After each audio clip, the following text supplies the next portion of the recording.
Matthew chapter number 5. As we come here to the end of chapter 5 of Matthew, we're in the midst of the Sermon on the Mount. We have looked at all of those things that so far Jesus has dealt with. And in this particular section that we have seen, Christ has used a certain phrase where He says, "Ye have heard that it hath been said," and then He follows that up with the phrase, "But I say unto you." So far we've looked at 5 of them. He addressed the question of murder and anger, that was more intent on the heart, and that the anger was the issue more so than the murder, although He was not condoning murder at all. But He was talking about the issue of the heart, and that was the anger. Then He dealt with adultery, and not just the fact of the actual physical commitment of adultery, but the fact of if you look upon a lady and you have lust in your heart, that you're guilty then. And so He dealt with the heart issue once again. Then He came at the question of divorce. He dealt with divorce in there, and we looked at that it was, yes, the divorce was not His plan. He makes it very, very clear that was not His plan. He said the reason why divorce was even in there as an allowance was because of the hardness of the heart. And so once again, it comes back to a heart issue. Last week we dealt with the words and the actions, both of those. And again, goes back to the same thing. It goes to the issue of the heart. And so we see Christ is trying to get us to understand some things because we want to deal with, well, what is my to-do list? What can I do? What can I not? Thou shalt not. Okay, we can do those. But He said, I want you to go a step further. If you're going to be my disciple, it's not just about what you're doing, it's what your heart is. I want your heart. By the way, if your heart's right, you'll have no problem with the doing of these things. And so that's why He was after the heart. And so He wants to get to the heart of the issue. And so tonight is the 6th of those statements, and we're going to look at that here. He says in verse 43, "Ye have heard that it hath been said, Thou shalt love thy neighbor and hate thine enemy." What a statement. This was the teaching of the Pharisees of the day. Love your neighbor, but hate your enemy. Now, that's not in the Bible. Okay, but that's what the teaching was of the day. And so they said, well, as long as I love my neighbor, then I can hate whoever I want to, as long as... And then they had ways of defining their neighbor. We'll look at that here in just momentarily. But let's skip down to verse 48 and notice what He says there. "Be ye therefore perfect, even as your Father which is in heaven is perfect." That's the goal. That's the goal. And so we look at that and we kind of think about that. So let's kind of dwell on that a little bit, and then we'll go back to the top and we'll touch on that. Before I became a pastor for 16 years, I was privileged to serve as a youth pastor. Brother Grant, Brother Lucas, both of them can identify with those positions there and working with young people. And through the years, as we served as the youth pastor there at Heritage, we saw hundreds of teens come through our youth group, and it was a joy, and it was a privilege to get to have them. Some we had for just a very short amount of time. We got them maybe. There were those that we got to see maybe 2 or 3 times, and they were gone. We never. I mean, that was living in Connecticut. Just it seemed like some of those areas were so transitory that you might get somebody for a little bit, and the next thing you know, they were moving to another project, and it was in somewhere down in New York City, or some of them. This was crazy. This was just wild to me. But they'd hop on a plane and go back to Puerto Rico. Why Connecticut? We have no idea. But they would come to Connecticut for a little bit and then go back to Puerto Rico.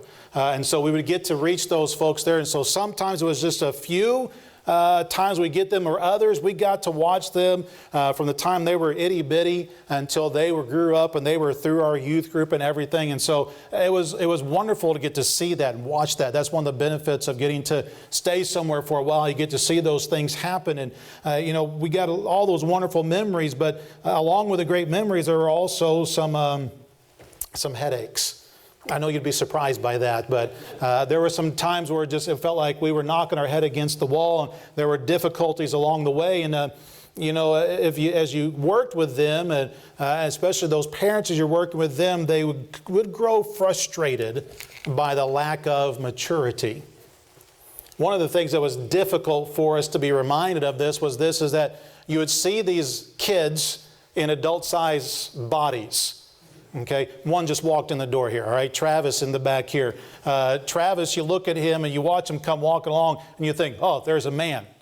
But Travis is what, 16 now? 16, he's still a teenager. He's still growing, he's still learning. And so it's easy to look at somebody who's as big as Brother Vinny, and then expect him to act, well, we don't want him to act like Brother Vinny. Never mind, bad example. No, we expect them to act like an adult is what we expect of them, right? But they're still immature. And how often have we heard this? Maybe you heard this growing up, but they would kind of get frustrated with us, and in various ways we'd be told, grow up. Grow up. Different things would come along in the way, and they would get very difficult sometimes. One of my favorite illustrations of this was our junior high girls. Junior high girls are the greatest, aren't they? Oh, yeah. Sometimes what would happen with this here, you had one junior high girl who didn't like the other junior high girl. And they would come at it. Well, all of a sudden, it was like, World War III was going to break out. But here was the thing, their friends were not allowed to talk to her, and her friends weren't allowed to talk to her. But the problem was whenever you had a common friend. And then they were forced to choose which side. You either have to be my friend, you have to be her friend. You can't be both of our friends. Oh, really? And so we'd have to deal with that. And it just come in cycles. It would do that. And so you junior high girls don't do that, okay? But that was oftentimes, and all it was this came back to this, was immaturity. And so we would tell them, look, you need to grow up. And so we would try to get them along here. And this is kind of what Jesus is talking about here in verse 48 when he says, be ye therefore perfect. He's not talking about perfection in the idea that we will be sinless, because we're going to be stuck in this sinful body. Now, we should strive for that point, and we should be always striving to get there. But that idea of perfection here is talking about a maturity about them. In other words, whenever we have somebody treat us wrong, instead of treating them with fire, or as we saw last week, a tooth for a tooth or an eye for an eye, instead of having that attitude, there's an attitude of mercy. There's an attitude of grace. There's an attitude of love. There's an attitude of forgiveness that He wants us to grow to. And that is not for the immature Christian. The immature Christian is oftentimes wanting their way, and they want things done this here. And that's a sign of immaturity.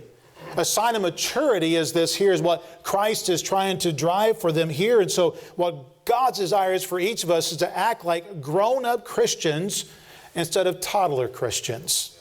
And that's what He's after here in this final piece tonight. So let's go back to verse 43, and let's move through this here, and I'll try to be quick tonight, but I wanted us to kind of get this. So understand here what we're looking at. Ye have heard that it has been said, thou shalt love thy neighbor and hate thine enemy. This was based off of Leviticus 19:18. What does Leviticus 19:18 state? Here's what it says. See if you get the same thing. Thou shalt not avenge, nor bear any grudge against the children of thy people, but thou shalt love thy neighbor as thyself. I am the Lord. Did you hear that? That's exactly what verse 43 says, isn't it? It is not. But man, the Pharisees had a way of putting limitations on, and so they would put these limitations on who their neighbor was, which they based it off of this verse, because the children of thy people, and so that means it only was those who were Israelites is all I had to be nice to. That's the way they interpreted the law. So everybody else was outside of this here. I didn't have to be nice to them. In fact, I was allowed to hate them. That's what they taught. By the way, understanding how they viewed the law will help you understand the Good Samaritan story a little better. I mean, now you understand why the priest went walking by on the other side and would not look at the fellow in the ditch there. Well, I don't know. I'm not sure if he really looks like a Jew or not, so I better not take a chance. That was their attitude about this. And so for a good Samaritan to step forward and to show this kindness that was foreign to them. And so as we consider this, as we think about this here, and it is hard for maybe you to understand, but in that day and age, the Jews of Jesus' day were an incredibly racist group. We hear about racism all the time. If you don't agree with my viewpoint, you're racist. That's our world today. Back then, what their deal was is if you are not a purebred Jew and you can't prove that you are from the line of David or line of Judah or could trace your roots back, then you are not a real Jew. Now you go back to Ezra, you go back to Nehemiah. That's what they were kind of basing those things on. By the way, that's why Paul said, when it comes to his pedigree of the tribe of Benjamin. Why was that such a big deal? Because he could prove he was a purebred Jew. And if you could not prove it, I didn't have to like you. I didn't have to love you. I could hate you then. That's the way this group of folks were. And so as God's chosen people, they believed that he had favored them beyond every other ethnicity. And so therefore that's where they were at. Some of you may be familiar with a man by the name of Alfred Ettersheim. He is a Jewish historian, gives a lot of things about the customs of the day. He had this to say about these folks here. He tells of a rabbi who always richly cleansed himself when he returned from the market in case he had inadvertently handled a loaf of bread that a Gentile had previously touched. He did not touch a Gentile, but maybe a Gentile came through the market and touched that loaf of bread, and so I'm going to go home and I am going to wash my hands and clean myself up really good. That was the Pharisees' belief. And so the Sadducees would actually make fun of them for this. Imagine that. The Sadducees and Pharisees had no love lost between them. And so here the Sadducees would mock those Pharisees, saying that pretty soon the Pharisees would think it necessary to wash the sun since its rays shone on Gentiles too.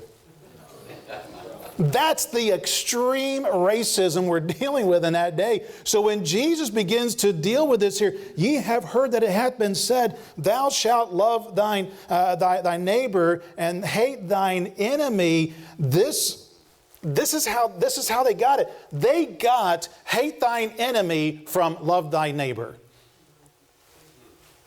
That's nuts. That is craziness. It is not in the Bible, but that's the way they got taught. So what does Jesus want us to get understand? So that's why in verse 44 he says, but I say unto you. Okay, so watch verse 44. Love your enemies, bless them that curse you, do good to them that hate you, pray for them which despitefully use you and persecute you. Wow. That wasn't just people you didn't like. That's people that were trying to hurt you. And you're supposed to love them? That's what Jesus was trying to get through. That love your enemies part there. The love here that he's talking. The idea is this, a complacent love. A complacent love is this where I approve of those who have the same conduct as I do. You see things the way I do. You think the way I do. As long as we line up in everything, then I will love you. And so anybody who thinks differently than me, I will not love them. That's the wrong kind of love. But that's a love that's prevalent in our day, isn't it? Listen, it doesn't take long scrolling down through social media to realize that there's a lot of Christians out there who aren't showing a lot of this verse. Well, they disagree with me, so I'm going to be... No. We're supposed to love everybody. That's what Christ is trying to get through here. That love of benevolence causes us to wish good to a person even though we cannot approve of that person's conduct. You realize that God loves the wicked? He doesn't approve of their wickedness, but He still loves them. When did Christ come and die for us? When did God show His love to us? But God commended His love toward us in that while we were yet sinners. He didn't wait for us to turn over a new leaf. He didn't wait for us to get cleaned up. He said, I'm going to love you. I'm not going to condone your actions, but I'm going to love you anyway. That's the kind of love He wants us, that love your enemies. Bless them that curse you. Somebody curses you, they have something. Has anybody in here ever been cursed out? I'm the only, okay, there's a few others. Okay, all right, I thought I was the only one. It's a lovely thing to have somebody use all kinds of not so savory words against you. You know what you feel like doing? I'm rubber and you're glue. Whatever you say bounces off me and sticks to you. I didn't really say it, but that's what I meant. That's what we want to do, but it's not what we're supposed to do.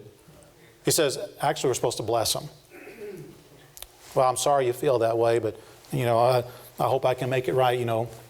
That's what God wants us. That's the response. Notice, pray. Pray for them which despitefully use you and persecute you. That phrase despitefully here means to injure by prosecution of the law or to unjustly accuse someone. You ever been accused wrongly? How many of us have younger brothers? Okay, or maybe an older brother, I don't know. But we have siblings you've been probably unjustly accused somewhere along the line. That happens. Sometimes somebody in the workplace unjustly accuses you of doing it, and you know you didn't do it. but they put it on you. You know what the Lord tells us to do? Go pray for them. And not the prayer that David prayed, Lord, strike them down, wipe them out, get rid of their seed, don't let them have any children. No, not that kind of prayer. That's not what we're talking about. But a kind of prayer that, Lord, bless them. Lord, help them. Lord, help me to respond right to them. Why? Trust God. Trust God to take care of things. I used David as an example last week, and I'll go back to him again. Not Hushai, but I just lost his name. Anyway, one of the fellows there who was along the way, they were cursing at him as he was leaving town, as his son was rebelling against him. And he's up there throwing rocks at him and cursing at him. And old Abishai is ready to go up there. He says, I'll take his head off for you. And that was what he wanted to do, but David said, don't, let him go. Let him go. God will take care of him. Either God's going to bless me because of this, or I've deserved this. If that's the case, and I want to get this out, I want God to take care of this now. That was David's attitude. And instead of cursing back at him, he gave it over to the Lord. That's what we're supposed to do. And so we let God take care of that, but I'm still going to treat them in a good way. Notice what he says here now. That ye may, verse 45, that ye may be the children of your Father. That you may be the children of your Father. What does that mean? There are certain character traits about all of us that reflect our parents, doesn't there? We were here, I think it was Thursday night for the Christmas musical that the choir put on. And as I was standing in the back there greeting some folks, they were coming through. There was a bunch of people coming through at the same time. And some fellow that came in, I did not catch his name. I didn't recognize who he was. But he looked at me and says, this is all he said on the way by. He had no idea who I was. He just said, you're a Wilson, aren't you? Before I could get anything else, I said, yes, sir. And I was about to say, Phil's my dad and my grandpa's Harvey and all those things. Before I even get that, he was through the door. Come on, you're going to make an accusation. Let me stop him. But he could see that, he said, I could tell you're a Wilson. There are certain character traits about you, the way you look, all these different things. You can just kind of see that there's our character traits that say, hey, this is who you belong to. He says, now look again at verse 45, that ye may be the children of your Father which is in heaven. If we are to be as Christ-like as he wants us to be, then we too must have a benevolent love for the sinner. Oftentimes the sinner rejects the love of God. But you know what God does? He still shows mercy. Yes. He still shows mercy to those. Look there at verse 45 again. For he maketh, next two words. For he maketh his Son. Who does the Son belong to? If God wanted to, he could cause the sun to shine on those who are his and not shine on those who are not his. Yeah. You know how I know that? I read the book of Exodus. Whenever he caused the darkness to come upon the land, you know who the darkness was on? The Egyptians. Guess who had light? The Israelites did. God can make his sun shine on anybody he wants to. And you know who the sun's going to shine on tomorrow if the clouds get out of here? Everybody. Why? Because he's merciful. You know who it rained on today? Everybody but Brother Danny. Because that's the way it's been going, right, Brother Danny? No, the rain came on everybody today. He didn't come to everybody's house and say, let's see, Brother Jeff, he's a Christian, I'll give him rain. Down the road there from him is somebody who was not a Christian. I'm not going to give them rain. It wasn't spotty like that. No, it was rain everywhere today. Everybody got the rain, the blessing of God. God's blessing came on everybody. Why? Because he is merciful. Yes. And as his children, what are we supposed to be? Merciful. Now, look at the next example here that he's going to give to us. Look at verse 46. For if ye love them which love you, what reward have ye? Do not even the publicans the same? Okay, so he's drawing in on an illustration for them. We all do better with illustrations, right? Publican. Another name for a publican is an IRS agent. Okay, so put in there, IRS agent. I like what one man described. He said the publicans were like IRS agents on steroids. Here's the way it worked. The Roman government said, this is what we expect in taxes. We see the population. Here's how much we expect to get. There was somebody who was then on the next level down here that would get what had a certain cut as well that he was supposed to get. So you took that tax and then you added this much tax on to pay this guy. And then you got down here to the next level to these guys who were publicans. And sometimes those publicans then would have others who worked underneath them. Zacchaeus was on this level. Okay, back in Luke 19, we read about Zacchaeus. And then he had probably, from what's just reading and studying this here, many believe that he had several other guys underneath him. Okay, so these publicans, they would go around and they would say, all right, Brother Jeff, you owe $1,000 to the federal government, to the Roman Empire. And then the state government, they want $500, so they got to give them $500.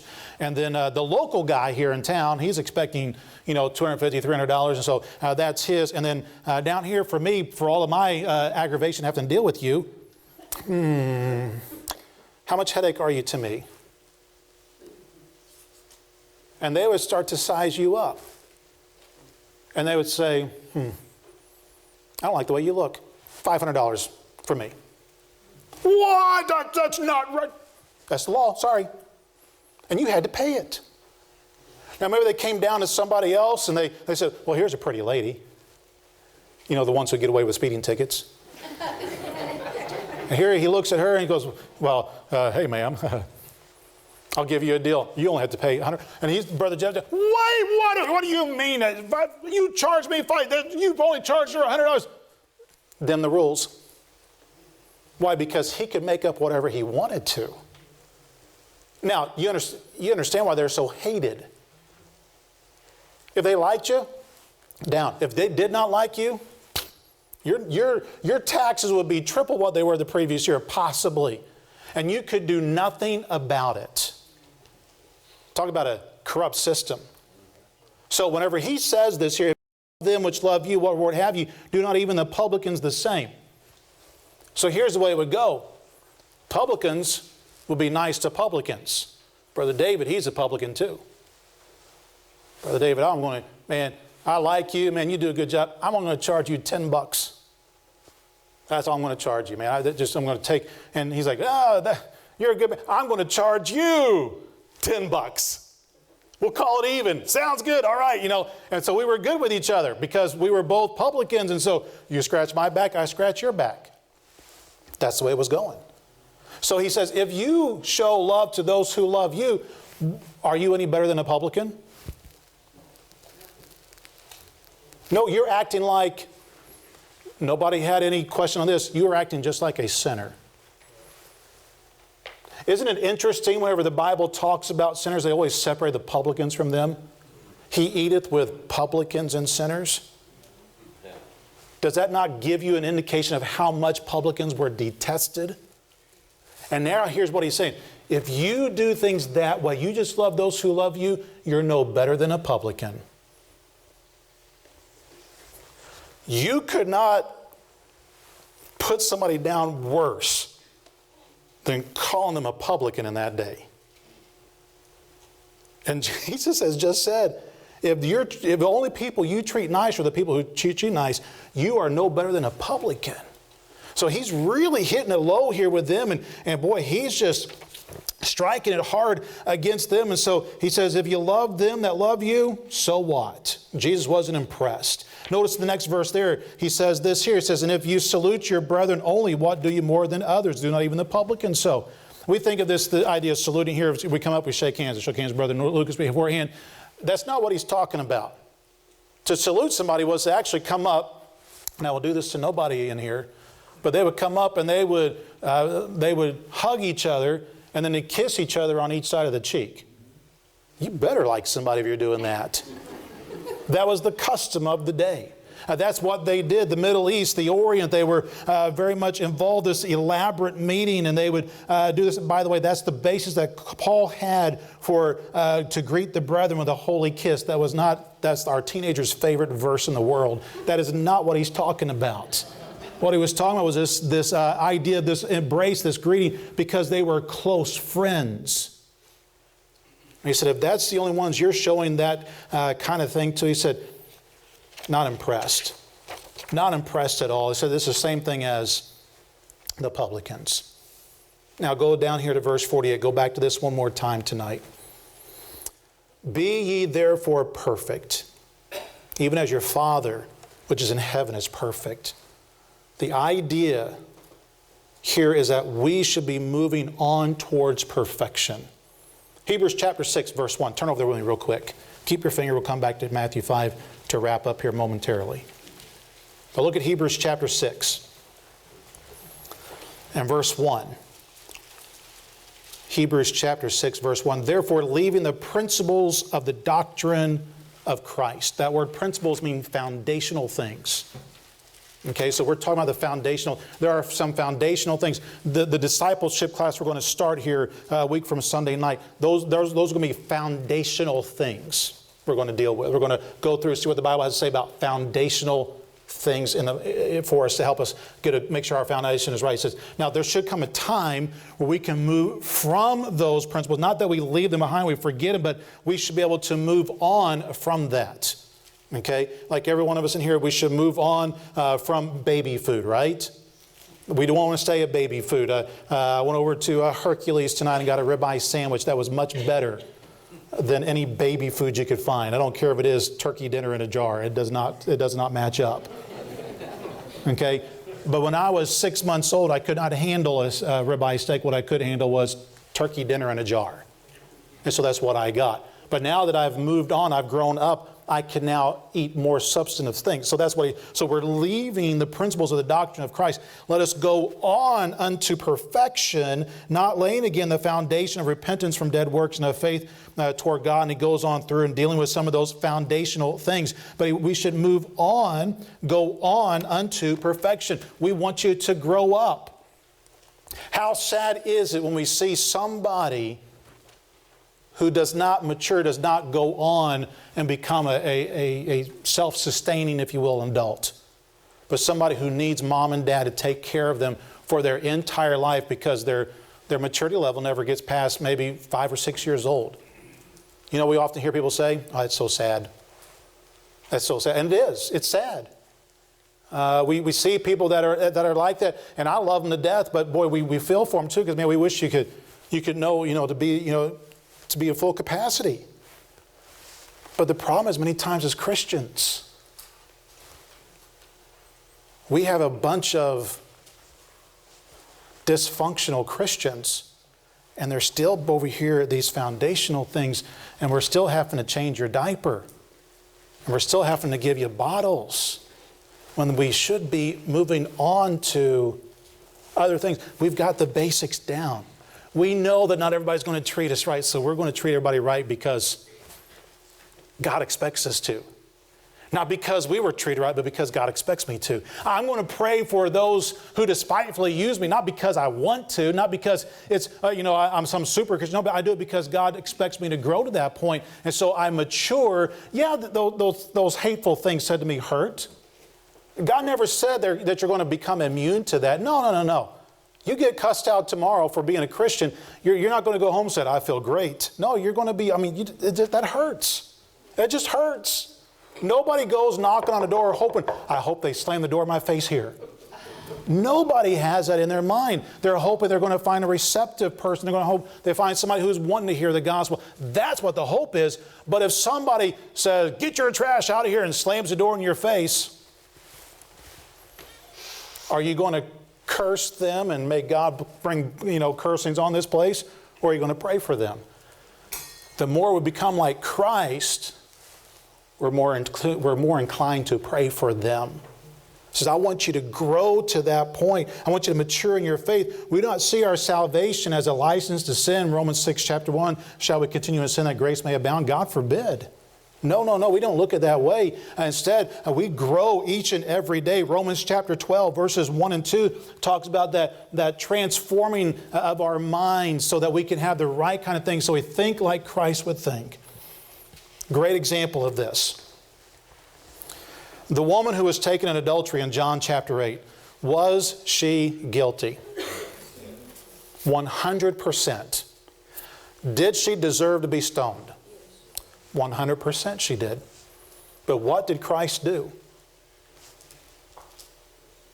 He showed mercy. Did she deserve mercy? No. Does anybody deserve mercy? No. That's mercy, though. Mercy isn't because I deserve it. Mercy is because somebody's decided to show goodness towards me. Yeah. And aren't you glad that God showed mercy to you? So be ye therefore perfect, even as your Father is perfect.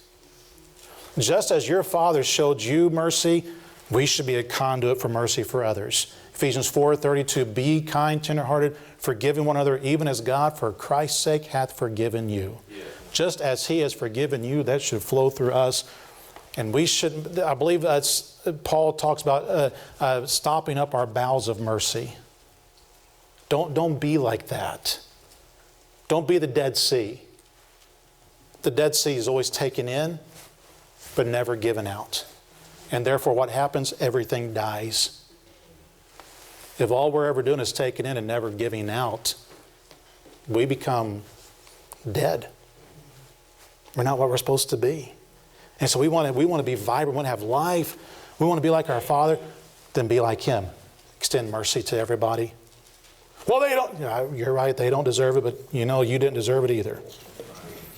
Yes. You didn't deserve it either. Boy, as he closes out this portion of Scripture, we see that our sinful hearts can take those things in the law, and we can twist them and turn them. That's what the Pharisees were doing in their day. Why? To make them feel okay. I didn't like what Brother Jeff did to me, so I can be hateful to him. I mean, they were turning the law so they could do those things. But God's not looking just simply for that outward conformity to the law and us searching for how we can be technically right. His desire for us is to have a heart for Him that stops looking for every loophole and starts looking to make sure we are pleasing Him in every way. Yes. So ask yourself the next time something comes up, am I acting like Christ? Somebody many, many years ago wrote a book, and the question was in that book was this here: what would Jesus do? Instead of asking what would Jesus do, a lot of times I think we should ask what would Jesus be? Because we can do the right thing, but have the wrong heart. Yeah. Jesus, how would you be in this situation? Spiritual maturity requires dying to the flesh. And until we die to our flesh, we cannot grow up spiritually.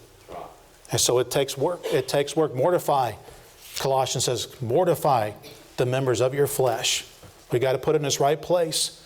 And when we mortify the members of our flesh, then we can be in tune with what He wants in our lives. That's the challenge He's given to His disciples. That's the challenge. Not sinless perfection, although we should strive to be as perfect as we can. But the idea here is to act like my Father. And by the way, when I don't, I repent. I confess, I get it right. And realize I did not act like my Father did there. Shame on me. And go back and get that right. Father, help us tonight.